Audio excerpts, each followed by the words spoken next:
again. In my first video I looked at all the basic features of a whirligig and I explained all the different aspects of it, the moving parts, the drive part, the tail fin, the base and the propeller.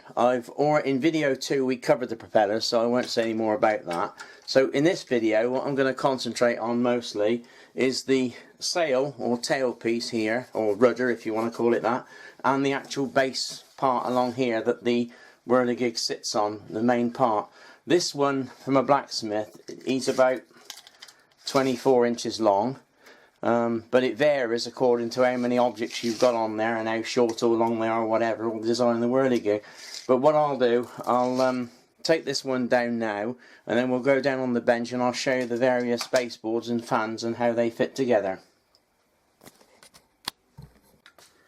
Right, we'll cover the sail or tail fin first and get that out of the way because that's the easiest part.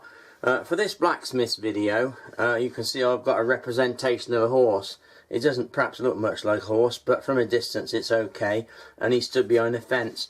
You don't have to be good at drawing, you just draw anything out for that really and cut it out.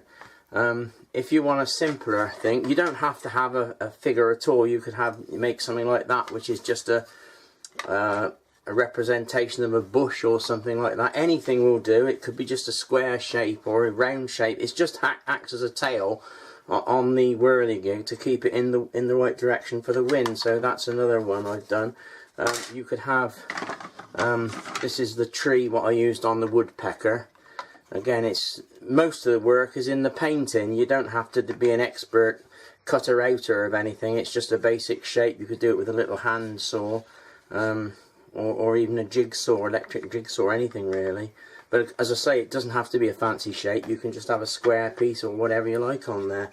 Another one I've done, there's another horse that I did without the fence being on. I usually cut several out when I do them, so I've got some spare ones. This one's just a sort of a representation of a tree.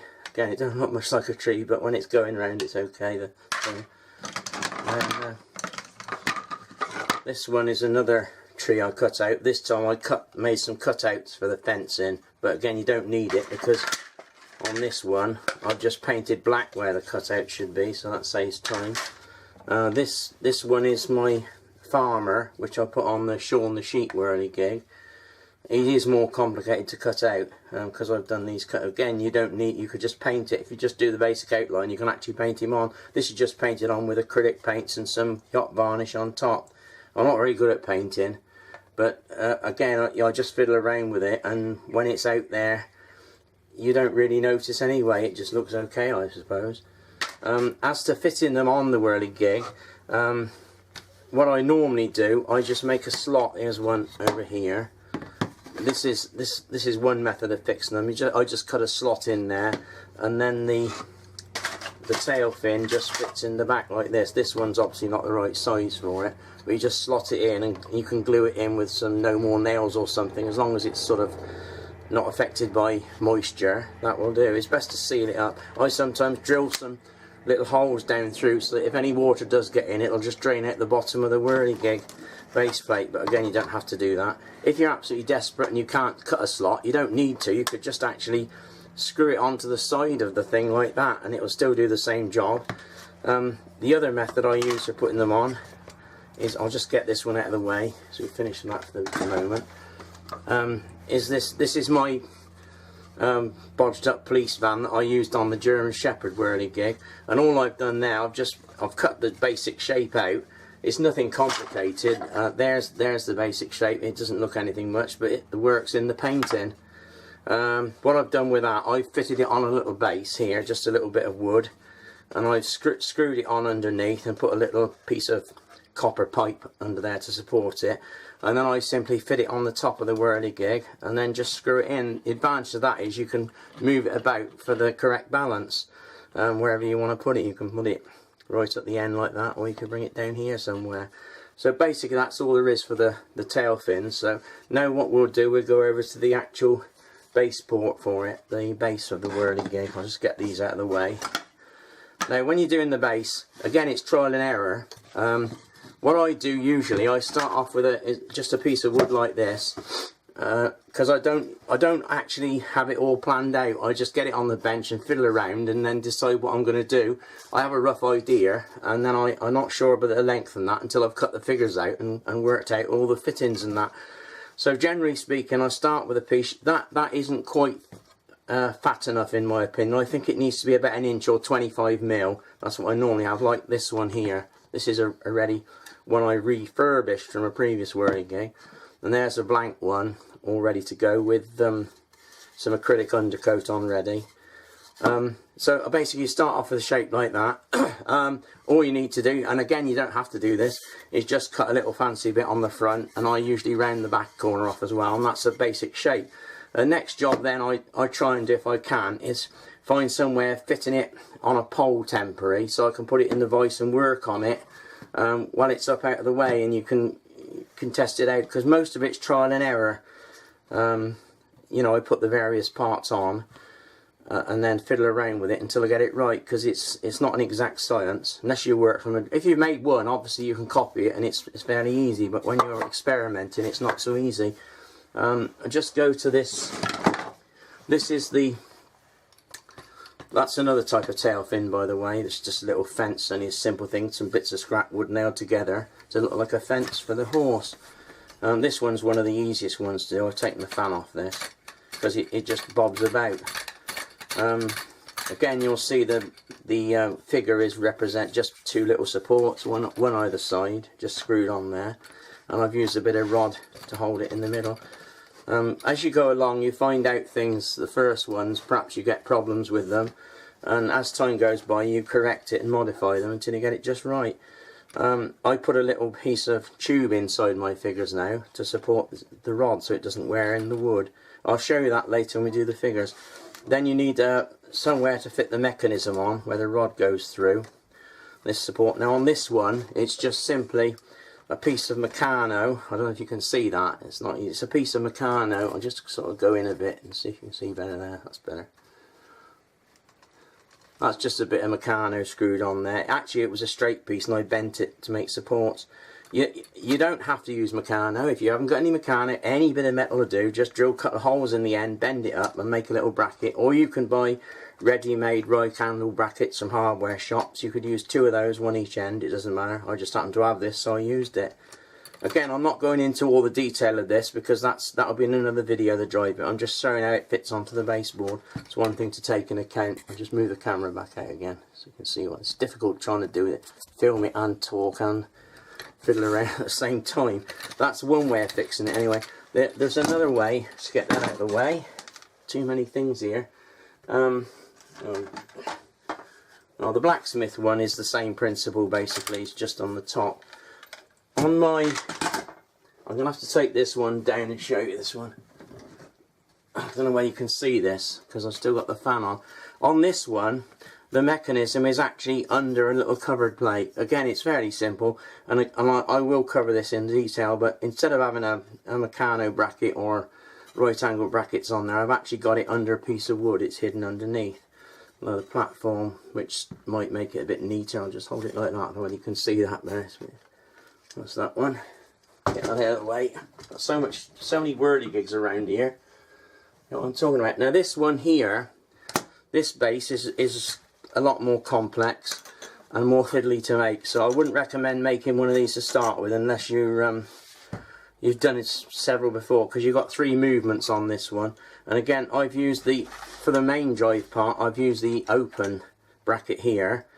You don't have to. I could probably have simplified it without doing that. And then I've got the bracket, the drive shaft runs under these, and the advantage of this is because you've got several cranks on it, 1, 2, 3 cranks, you can't easily use bearings on it because you can't slide them along once you've made the crank. So what I've done it as an afterthought, and I've put little grooves in the top, and I'll just take one off and you can see what I've done here. I'll take this one off quickly. They're just screwed on the top. The advantage of this method, you can take it all apart again easily rather than the fixed ones. I expect it won't come out now. It's probably the paint's probably dry and stuck on there. I'll get a screwdriver to prise it off. There you go. Now you can see all it is just a little slot cut in there. Cut it with a chisel, that's all. And the same on the top there. I usually have some of this ready cut. Just show you some of that. It's just a little bit of hardwood. This is taken off an old set of drawers actually, and I've just cut a slot in the middle. There's one with the holes already in, and then you just simply screw it over the top. You can measure it to size, cut it and drill some holes in, and then screw it on top. The rod doesn't have to be, you know, really a tight fit. It needs to be smooth running. I have got some bearings in this one. There's one there, it's a plug pin, and there's another one fitted on there, but again I'll go into that later because I don't want to go into all the detail at the moment. So there's 3 covers on that, so it fits. But basically it's quite simple. You make your baseboard first. Well, you don't have to. You can plan it all out. If you're clever, you can plan it all out and make it in from a plan, but I don't do that. So I just make the baseboard and then just work from that and fit the various pieces on it. You'll need a method of fitting it on a pole. You'll see there's a hole in that one. I don't normally do that until I finish the whirligig for a simple reason. You need to balance them. You don't want to have, if you say you drill the hole beforehand, like this is this one. This was from a previous whirligig, so it doesn't matter. But say you drill the hole about there because you thought that was about the right place. Well, when you fitted your mechanism on, which is a weighty fan on this end, you've got your figures in the middle, and then you've got a tail thing. It might be top heavy, and it will tend to go over like that, or like that, depending on where the figures are and where the pivot point is. So what I tend to do, I'll make the whirligig up like this, and then I put a piece of wood in the vise, endwise, and I just sort of balance it to try and find the middle point where it's balanced, and then I mark it, and then I take the bits off the top, and then I drill the hole through for the support after I've made the thing, because you've got to take into account the fan, because if I balance this one now without the fan on, obviously when I put the fan on, which is probably the heaviest part, the whole thing's going to dip down, and it's going to, you know, it's worse off to start with. It's better to get it balanced if you can. It doesn't have to be perfect, but near enough will do. Again, I'll cover that pivot point in a later video and the pole because it's all separate bits. Sounds a bit complicated. I'm making it sound more complicated. It is actually quite simple, but the way I'm talking about it, I'm trying to make it, explain it properly, and it sounds a lot more complicated, but it isn't. I think that's about all there is to say about baseboards. I say it's mostly experimentation. I often have them made up, like there's one there, here's one here. One I did earlier with a bracket already on there. You'll see that piece of Meccano's got 3 positions on it, so you can put the rod in whichever one you like. You don't you can decide later then. That's got a hole drill. I think I used that on a previous whirligig and changed my mind. I won't waste it. I'll use it on another one, and then I'll just block that hole off, seal it off, and put another hole wherever it's needed, unless that happens to be the right place anyway. But we'll cover that piece later. I think that's about all there is to say about the baseboard. I've jabbered on enough now. I expect you'll have gone to sleep by now. Anyway, I'll leave it there, and in the next video we'll talk about something else. I don't know what yet. I'll have to decide when I'm ready to do it. Bye for now. Oh, I'm back again. I forgot to show you this one. With the bases, you don't have to have a base like this, a long piece of wood, for the platform. You can actually have a platform like that. This is a platform for the man grinding a scythe. You'll see a video of that on one of my videos. It's at the start with a lady who's winding a handle supposedly, and the man's grinding a scythe to sharpen it, and this is the platform I use for that. You can use this platform if you prefer it. It is more complicated to make. This is the base for the person, and this is the supports where the shaft goes through, and there's a man stood on it around this position who is grinding. It's just a simple platform with some supports, but it is a bit more complicated because you've got to get these lined up nicely. But I just sort of show you that one. Generally speaking, I tend to use this type of platform, but as I say, you don't have to. You can just make a square platform if you want, anything. As long as it goes round in the wind, it don't really matter, does it? Okay, that's that for now then.